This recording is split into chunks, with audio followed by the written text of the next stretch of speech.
What's up and welcome back to the channel. This week we're talking part 2 on the beginner's editing guide. I'll keep it short here since part 1's already up on the channel, and if you haven't watched that already, go and watch that first as we cover importing media, setting up proxy files to edit faster, and creating our timelines. This week we're actually going to cover building your edits, key binding, arranging clips in your timeline, and then beginner effect things like transforming your clips. Right before we get started though, I just want to say thank you so much for taking the time to watch my videos. If you're new, welcome, and if you aren't already subscribed, please consider hitting the subscribe button. I would really appreciate it, and it helps me out a ton on the channel as well. With that, let's jump right in. Okay, so we'll start with Resolve first. Here we are on the cut page where you can start cutting your clips. A lot of people will try to use this as an edit page 2.0, which I tried to do as well when I first started using it, and it just ends up frustrating you more than anything. Think of this as a way to build your edits fast and go through a lot of media to start building out your timeline or getting selects, but not heavily refining your edits. When you're building out your timeline, here I usually suggest opening up clips in your source monitor, skimming through, place your in and out points, and then start dropping them in the timeline. You have several options to add the clips you're selecting to the nearest edit point, append it to the very end of your timeline, place it on top in a new video layer. This one is very useful for B-roll shots, for example, as you're going through your footage, and even to do close-ups where Resolve will punch in into your footage so you have a close-up of your talking headshot, for example. I wouldn't use this as an edit page where you just kind of plop all of your footage on the timeline and then start going through it. While you can do that, and it can be successful somewhat depending on the type of footage you're working with, I think it'll be too much of a hassle and you'll get lost in the amount of footage you have to go through. So I would more suggest just kind of going clip by clip and then building out somewhat of a timeline, or at least building out selects for the footage that you're working on. When you're editing, you also have options to refine your selects. If you click this option here called audio trim, you'll see on this clip, I can't really see the audio very well, but let's say I have to trim off the beginning of the clip because there's a pause. I can start moving the edit point and it'll expand the audio track so I can see where the sound wave begins and ends.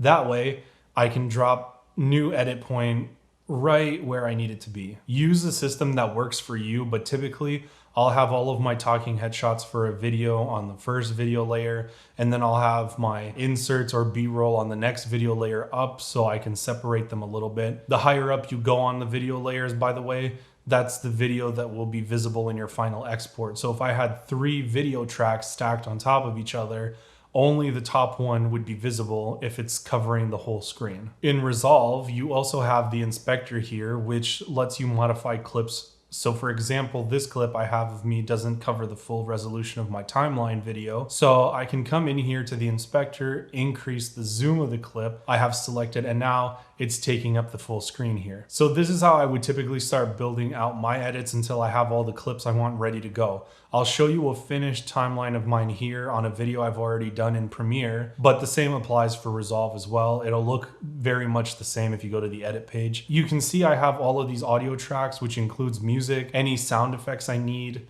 the audio for my talking head segments. Then on to the first video layer, I have my actual video. Above that, usually graphics or any B-roll or intro clips I might be using.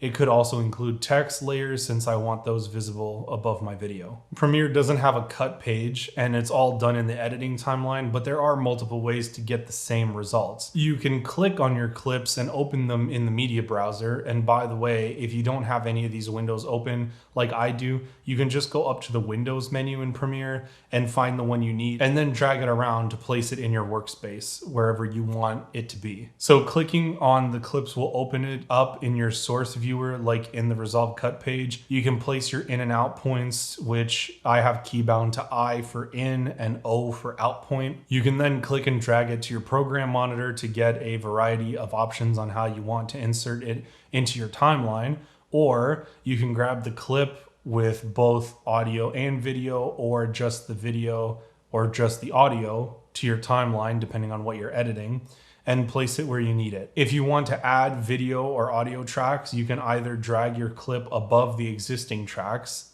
and same with audio to add a single track, or you can right click here and go add tracks. Then you can specify what kind of tracks and how many you want. The same applies in Resolve. You can add multiple tracks on your edit page to start building out your final edit. Now, keep in mind in this guide, I'm giving you just the basics to get started on your editing journey, but there's a lot more material to cover in depth on all of these pages of Resolve and in Premiere, which I'll be doing future videos on. For now, I have a video you can watch where I give you my favorite, more advanced tips on the cut page in Resolve. I'm gonna actually link that in the description below to watch later, and I'll just link it in the top corner of the video right now as well, so you can come back to it and watch it after this one. The edit page in Resolve works very similarly to your main editing workspace in Premiere. Here you can see all of your tracks, zoom in and out, continue refining your edits, also place things like text and so on. One tip that has really helped me edit a lot faster on both the cut and edit pages is key binding. I'll give you some quick ones that really helped me increase my speed, which I think you guys will probably find really useful as well. They're called slightly different things in Resolve and Premiere, so I'll give you the names of both. Just pick whichever one you guys need depending on what program you're using. The more you can keep your fingers on the keyboard and not have to click around, the faster you'll be able to edit. In Premiere, if we open up Keybinds by going to the edit menu and then keyboard shortcuts, I have mark in and mark out bound to I and O. We saw that earlier. This makes it easy to go through and mark my footage, exactly the little bits of it that I want to use. I also have zoom in and zoom out key bound to the minus and plus symbols. So this way I can zoom in and out of the timeline really fast. I also added some modifiers to do different things, like if I want to expand the audio tracks, I'll hold down Alt and then hit the minus or the plus keys. So that way it expands out the audio tracks so that I can see what I'm doing when I'm editing to the audio. And then to do the same thing for the video tracks, if I want to expand those, sometimes seeing the thumbnails can be helpful. So I'll do the same thing, but I'll use Control, minus or plus as well to expand or shrink the video tracks. In terms of editing individual clips, the most useful things I have keybound are to the Q, W, and E keys on my keyboard. Q is ripple trim previous edit to playhead. So if I'm on a clip, let's say I want to cut the beginning of the clip, but I also want the timeline to readjust and get rid of the empty space that would be created or that would stay there after I hit the Q key, and that trims the beginning and moves everything over. So that's ripple trim previous edit to playhead.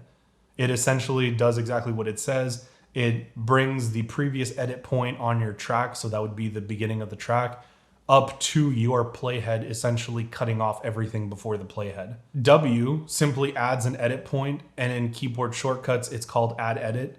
This way, as I'm moving around or forward through the clips, I can add an edit, and the ripple trim I just showed you will go back to that new edit point instead of all the way to the beginning, which would delete all the work that I've already done on that track. Essentially, the add edit key allows you to break up your clip so that you can more easily ripple trim around it and move faster that way. My E key then is ripple trim next edit to playhead. Essentially, it's kind of like the inverse of the Q key that I have keybound. So if you want to trim off everything from my playhead to the end of the clip, right? Because that's your next edit would be the end of that clip. So you're essentially cutting everything off from that edit point back to your playhead. Then I would hit the E key.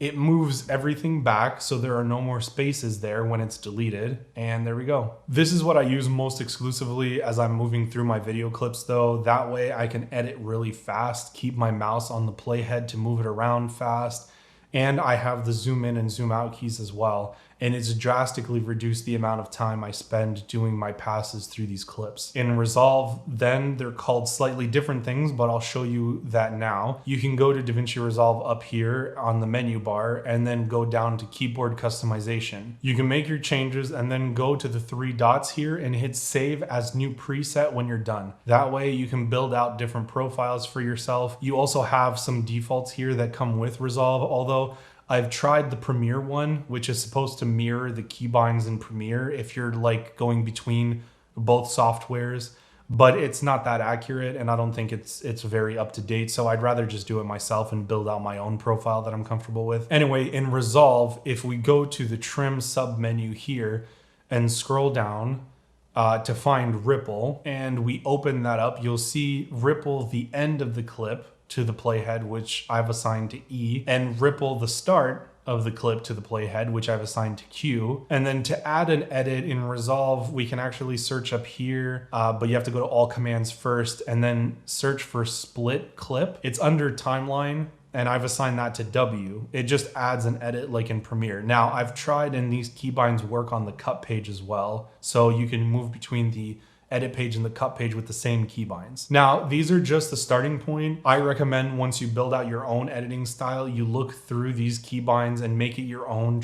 Really try to figure out what each one of them does and suit that to your editing style. There's a lot of advanced editors that I've listened to that work on features that say they don't really like the ripple delete feature where it deletes the space left behind once you delete a portion of a clip. They want to have full control over that, and if they need to drop in another part of a clip, they want to be able to do that without having to move the clips apart again. So they don't really use ripple delete. Make sure you find a style that works for you. Keybind everything that you need so that you can move fast and you can memorize what those keybinds are. The last thing I'll say is practice definitely makes perfect. I had to go through quite a bit of videos and figure out what my editing style was and how I moved through the clips personally before these keybinds really started making a difference for me. So I would set it to something that you remember, build out your editing style by editing stuff constantly and kind of figuring out what works for you and how you can move the fastest through whatever your workflow is, and then just stick to it. Another way of doing this is if you find yourself using a shortcut over and over again, or if you click a button on the interface every time, like in Resolve, then find a keybind for that. Come into the keyboard customization and just customize it. That way, when you start using it over and over again, it becomes that much easier and kind of ingrained in your workflow. I promise it'll save you so much more time if you get used to that, although it is a little bit of a harder thing at the beginning to get used to it. For my YouTube videos, like tutorials, I usually don't edit to music. I'll usually lay my clips out first and go through them to get just the parts I want to use. If it's a B-roll clip or a sequence like the iPhone unboxing video that I did, then I'll definitely edit that to music just so I can get the timing down for my edits. Obviously, you want it to hit on a certain beat. It just depends on the type of project you're working on. Sometimes the music drives your edits. Other times, like for tutorials or even features or short films, you kind of want your edits to work well without the music and then make the music fit your edits. You don't want to hold on a shot for too long or throw off the pacing just to fit a song. For YouTube, the editing tends to be much more choppy and fast-paced simply because of the nature of the platform. You don't tend to hang on to shots for too long. You have a lot of punching in and out of clips. All of that, by the way, can be done through the inspector as well. So let me just show you that since I said we'd go over some effects. So let's say I want to punch into this clip and give it a little bit of a different feel. Then I'll go to select the clip, and then in the inspector, I'll increase my zoom to where I kind of want it to go. And then when I play through it, you can see it gets this clip. When it gets to it in the timeline, it kind of punches in. It gives you a little bit of a different feel. In Premiere, the inspector is located here in the effects controls window is what it's called in Premiere. If you want to do the same thing, I'll select my clip, come up here and go up here to scale and increase that. In both Resolve and Premiere, you can do things like adding keyframes. So for example, if I wanted to zoom in throughout the whole range of the clip, I can add my keyframe to the start and then adjust the value where I want the clip to begin, add a keyframe to the very end, and then specify what I want it to be when it gets to the end. So then when I play it back, you can see it just zooms slowly throughout the whole thing.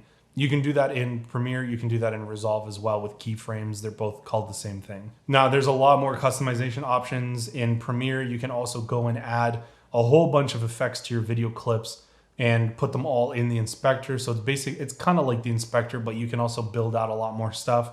In Resolve, it's split up between the effects tabs and the clip tab, and you can go through and kind of customize your clips there that way. But this is just a beginner's look at this stuff to kind of get you started as you're going through your editing.